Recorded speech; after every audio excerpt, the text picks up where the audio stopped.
There is a moment that happens quietly in the body after 60, and most people never feel it. The same pill you have been taking for years, the one your body tolerated without any issue, can suddenly begin to behave differently. It is not because the pill changed, but because your body did. And in some cases, that difference is not small. It can mean the difference between protection and risk, between stability and a slow buildup towards something much more serious, like a heart attack or stroke. What makes this especially dangerous is that nothing feels wrong at first. There is no warning sign, no pain, and no clear signal, just a silent shift. Today, we are going to talk about 5 specific types of medications that, after the age of 60, have been linked to an increased risk of cardiovascular events. This is especially true when certain conditions are present or when they are taken the same way they were years earlier. But here is the part that matters most. This is not about fear. This is about understanding what is actually happening inside your body so you can make better decisions moving forward. My name is Dr. William. I am a medical doctor and physician, and on this channel, I break down complex health topics into clear, practical explanations. I want you to better understand what may be happening inside your body and what actually makes a difference over time. If you find this kind of information helpful, you can subscribe, but more importantly, stay with me through this. One of the medications we will talk about today is taken daily by millions of Americans and is almost never questioned. To understand why these risks increase after 60, you have to start with something most people are never told. Your body does not process medications the same way it used to, and this is where things begin to change. As we age, several systems in the body start to slow down. The liver, which is responsible for breaking down many medications, becomes less efficient. The kidneys, which filter waste and excess substances from the blood, also lose some of their filtering capacity. That means drugs stay in your system longer. Sometimes they stay much longer than expected. When that happens, even a normal dose can begin to act like a higher dose over time. But that is only part of the story. There is also a shift in how your blood vessels respond. Your arteries become less flexible. The inner lining of your blood vessels becomes more sensitive. Circulation patterns change, and the balance between clotting and bleeding becomes more delicate. When a medication interacts with any of these systems, the effect can be amplified. This is where people get misled. The medication itself is not necessarily dangerous, and it may have been completely appropriate when it was first prescribed. It may even still be useful today, but the context has changed. Medicine, more than most people realize, is all about context. The same drug can be helpful in one situation and risky in another. The same dosage can be appropriate at 50 and excessive at 70. Yet in real life, prescriptions are often continued for years without being reevaluated in detail. This does not happen because doctors do not care, but because these changes happen gradually and quietly in the background. Now, here is where it becomes more serious. After 60, the risk of cardiovascular events like heart attack and stroke naturally increases. That is a known baseline risk, but when certain medications are layered on top of that, especially without adjustment, they can push that risk higher. Sometimes it happens subtly, sometimes significantly, and often without any obvious symptoms until something happens. That is why today's topic matters. We are not just talking about medications. We are talking about how your body interacts with them right now, at this stage of life. And more importantly, we are talking about what you can actually do about it. Before we go into the first 2 medications, there is one important idea you need to keep in mind. None of what we are about to discuss means you should stop any medication on your own. That is not the goal here. The goal is awareness. When you understand how something works, you can ask better questions. You can have more informed conversations with your healthcare provider, and you can avoid staying on autopilot with something that may need adjustment. This is where the first layer of risk begins. The first 2 medications we're going to talk about are among the most commonly used, especially after 60. They are often taken daily and are widely considered safe. Yet, under certain conditions, they can quietly increase strain on the heart and alter blood pressure in the wrong direction. They can also affect how blood flows through already sensitive vessels. Once you see how that happens, you will start to understand why this is not just about the pill itself. It is about timing. It is about dosage. It is about how your body has changed. And that is exactly where we are going next. Let us start with something very common. It is a medication that many people take without a second thought, often for years or even decades. Yet, after 60, it begins to behave very differently inside the body. The first one is a group of drugs known as non-steroidal anti-inflammatory drugs, or NSAIDs. This includes medications like ibuprofen, naproxen, and even some prescription-strength anti-inflammatory drugs. They are widely used for joint pain, back pain, arthritis, and everyday inflammation. For many people, they feel like a simple solution. You take one, the pain eases, and you move on with your day. But inside the body, something else is happening. NSAIDs work by blocking certain enzymes involved in inflammation. That is what reduces pain. But those same enzymes also play a role in protecting your blood vessels and maintaining proper blood flow. This is where the issue begins. After 60, your blood vessels are already less flexible. The inner lining of your arteries becomes more sensitive to stress. When NSAIDs interfere with that protective system, it can lead to a subtle tightening of blood vessels. That tightening increases blood pressure, and not always in a way you immediately notice. It can be gradual, quiet, but persistent. At the same time, NSAIDs can affect how the kidneys regulate fluid balance. They can cause the body to retain more sodium and water, and that creates additional strain on the heart. Now you have two things happening at once. You have increased blood pressure and an increased fluid load. For someone whose cardiovascular system is already working harder after 60, that combination matters a lot. There have been multiple large-scale studies showing that long-term or frequent use of NSAIDs is associated with an increased risk of heart attack and stroke. This is especially true in older adults or those with existing cardiovascular risk factors. This is where people get misled. The relief is immediate, but the impact builds slowly. You do not feel your blood pressure rising in real time. You do not feel the added strain on your arteries day by day. But over time, it accumulates. Here is a key point. This does not mean NSAIDs are bad. It means they need to be used with awareness. Short-term use, occasional use, or carefully monitored use may still be appropriate. But daily, long-term use without reevaluation after 60 is where the risk begins to increase. That brings us to the second medication. This one is even more subtle and even more underestimated. It is a class of drugs called proton pump inhibitors, often referred to as PIs. These include medications like omeprazole, esomeprazole, and similar acid-reducing drugs. They are commonly prescribed for acid reflux, heartburn, and stomach protection. This is especially common in people who take other medications that may irritate the stomach. On the surface, they seem harmless. They reduce acid, they relieve discomfort, and they protect the stomach lining. But this is where things become less obvious. Stomach acid is not just there to cause discomfort. It plays a role in absorbing key nutrients, especially magnesium, calcium, and vitamin B12. Over time, long-term use of PPIs can reduce the absorption of these nutrients. That may not sound directly related to heart attack or stroke, but it is. Magnesium plays a critical role in heart rhythm stability. Low magnesium levels can increase the risk of irregular heart rhythms. Calcium balance affects vascular function. Vitamin B12 is involved in maintaining healthy blood vessels and nerve function. When these levels are disrupted over time, the cardiovascular system becomes more vulnerable. But there is another layer. Some research has suggested that long-term PPI use may affect the function of the endothelium, which is the inner lining of blood vessels. That lining is essential for controlling blood flow, clotting, and vessel relaxation.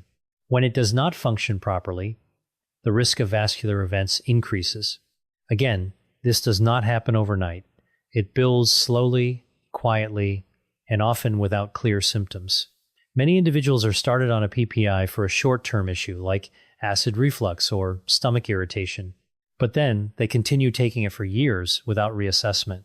They keep taking it because it feels safe, because it was prescribed, and because nothing seems wrong. But the longer it continues without review, the more the underlying effects begin to matter. This is where awareness changes everything. Sometimes the solution is not stopping the medication completely.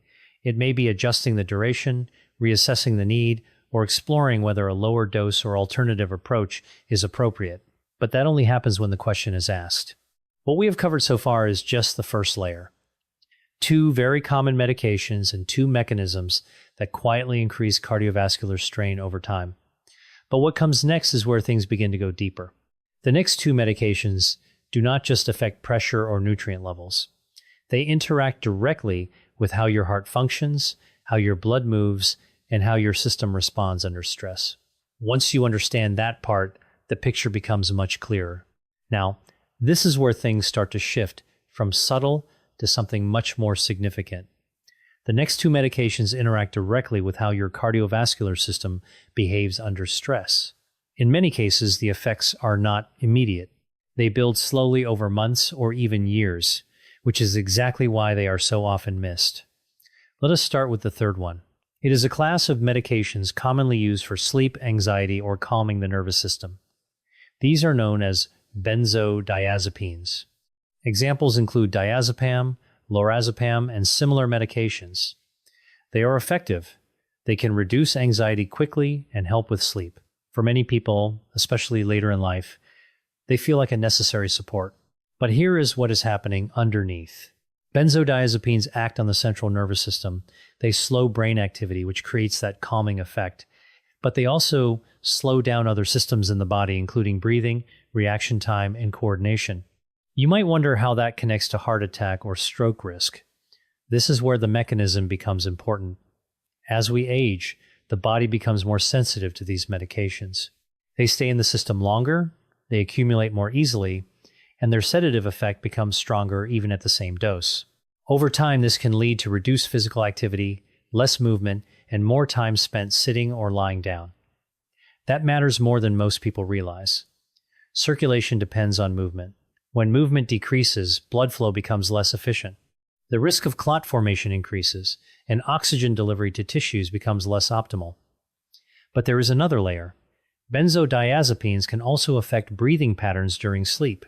They can contribute to shallow breathing or worsen existing sleep-related breathing issues like sleep apnea.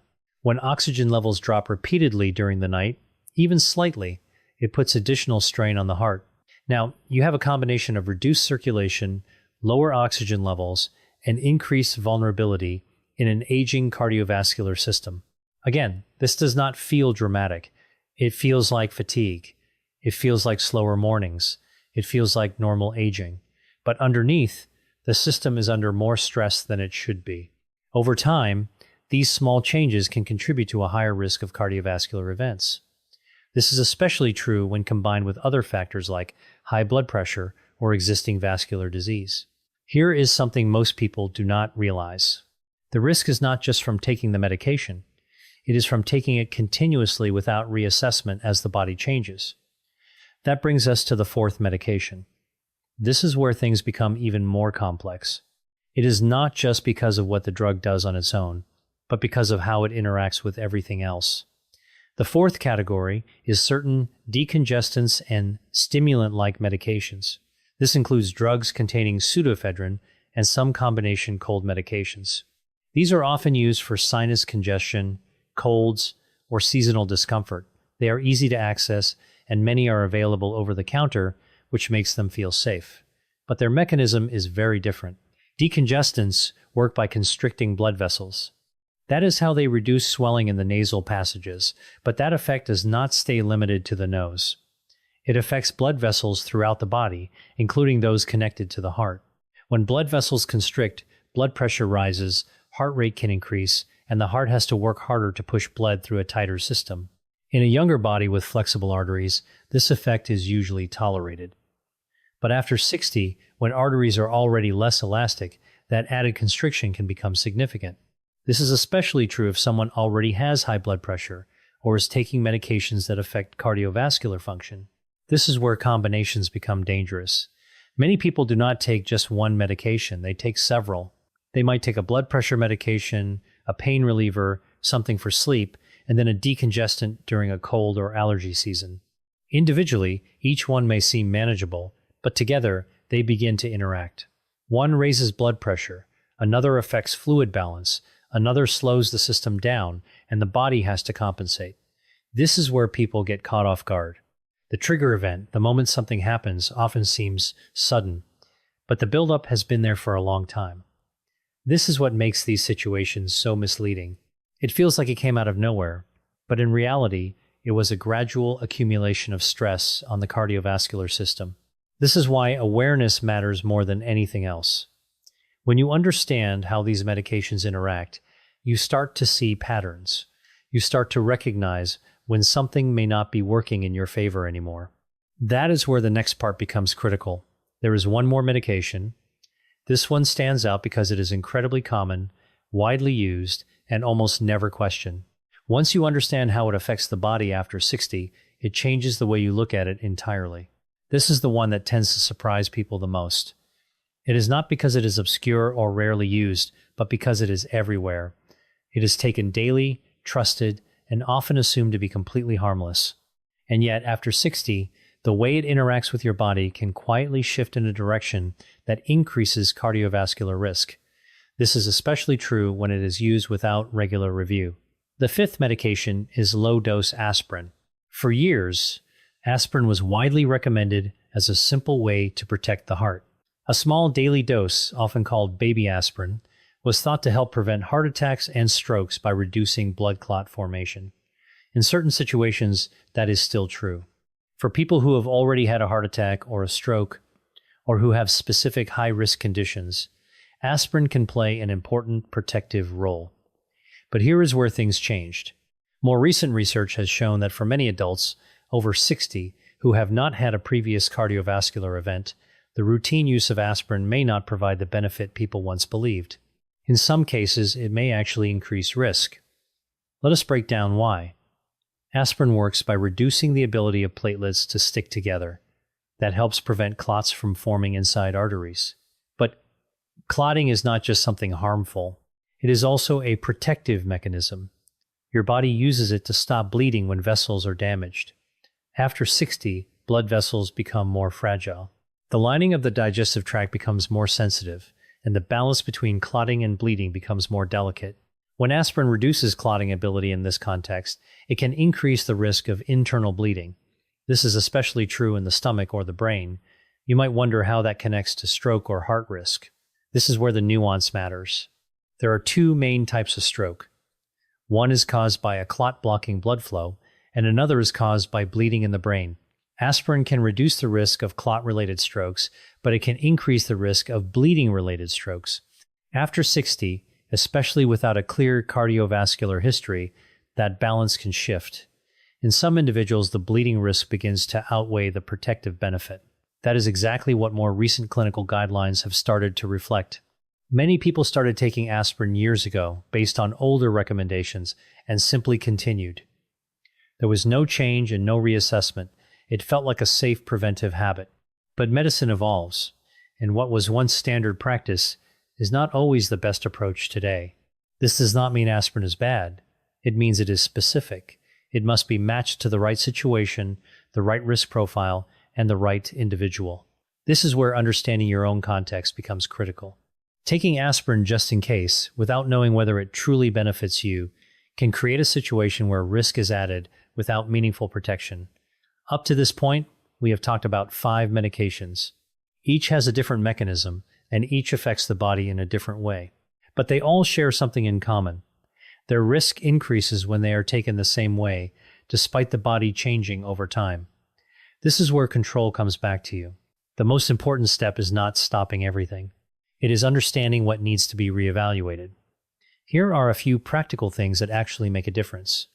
First, review your medications regularly. Do not just do this when something goes wrong, but do it proactively. Ask your doctor or pharmacist if you still need this at the same dose. Ask if your risk profile has changed. Ask if there is a safer alternative at your current age. Second, pay attention to combinations. Many of the risks we talked about are not from a single medication, but from how multiple drugs interact. This includes over-the-counter medications and even occasional use. Everything counts. Third, watch for subtle signals. Do not just look for dramatic symptoms, but notice small changes. Look for increased fatigue, shortness of breath, unusual dizziness, or changes in blood pressure readings. These are often early indicators that something needs adjustment. Finally, understand that your body is not static. What worked 10 years ago may not be ideal today, and that is not a problem. It is simply part of how the body evolves. What we have covered gives you a clear picture of where the risks can come from. The most important part is still ahead. Understanding the problem is only one side of it. What truly matters is what you do with that information moving forward. It is about how you use it to protect your health in a way that is practical, realistic, and grounded in how your body actually works today. If there is one thing to take away from everything we have just covered, it is this. The real risk is not the medication itself. It is taking it the same way while your body is no longer the same. After 60, your body is not simply an older version of what it used to be. It functions differently. It processes substances differently. It responds differently under stress. Most importantly, it tolerates imbalance less easily. That means even small mismatches, small excesses, and small interactions can have a larger impact than they once did. This is where many people unknowingly fall into a pattern. They continue what has always worked. They trust what has always been prescribed. They follow the same routine day after day and year after year. They do not realize that the context has shifted. This is not about doing something wrong. It is about something that was never clearly explained. In medicine, there is a concept that does not get talked about enough. Not everything needs to be added. Sometimes things need to be adjusted, reduced, or reconsidered. That process is just as important as starting a treatment in the first place. This is where this becomes empowering rather than concerning. Once you understand this principle, you start to see your health differently.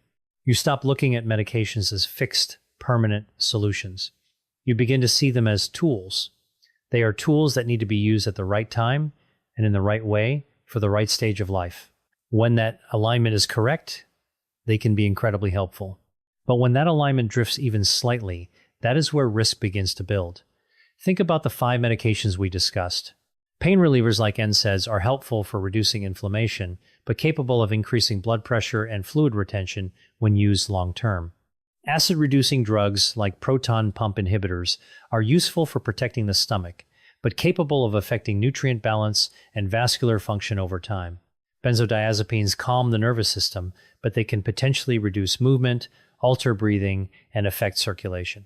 Decongestants clear the sinuses but tighten blood vessels and raise cardiovascular strain. Aspirin protects against clot formation in the right context but increases bleeding risk when used without a clear indication. Each one has a purpose. Each one has value. But each one also has a threshold, a point where the balance can shift. That point is not fixed. It moves with age. It moves with changes in your body. It moves with other medications, with lifestyle, and with underlying conditions. That is why awareness matters more than anything else. Awareness leads to better questions, and better questions lead to better decisions. Here is something simple but incredibly powerful. At your next medical appointment, instead of only focusing on new symptoms or new prescriptions, ask this. Ask, is everything I am currently taking still appropriate for me at this stage? That one question changes the conversation. It shifts the focus from adding to evaluating. It shifts from reacting to optimizing. Often, it opens the door to adjustments that reduce risk without removing necessary support. The goal is not to remove everything. It is to make sure everything you are taking is still working in your favor. Your body gives signals. They are not always loud ones, but they are consistent ones. Learning to notice them can make a real difference.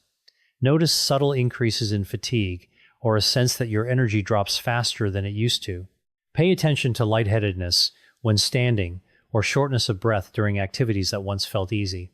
Watch for changes in sleep quality. These are not always dramatic, but they are meaningful. They are often the early signs that something in the system needs attention. When you combine that awareness with regular review, you create a level of control that most people never develop.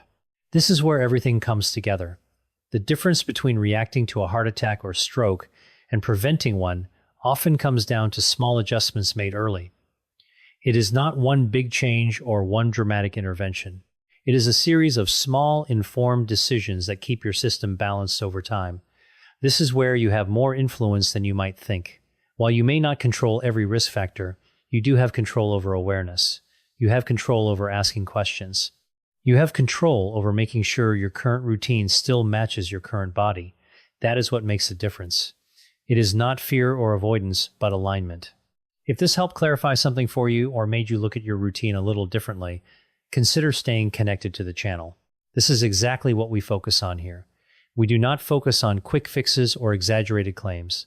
We focus on a clear, practical understanding of how the body actually works and what truly makes a difference over time. If you know someone who is taking medications daily, especially after 60, sharing this with them could make a real impact. Sometimes the most important changes start with a simple realization that what worked before may need to be looked at again. Once you see that, you start making decisions in a completely different way.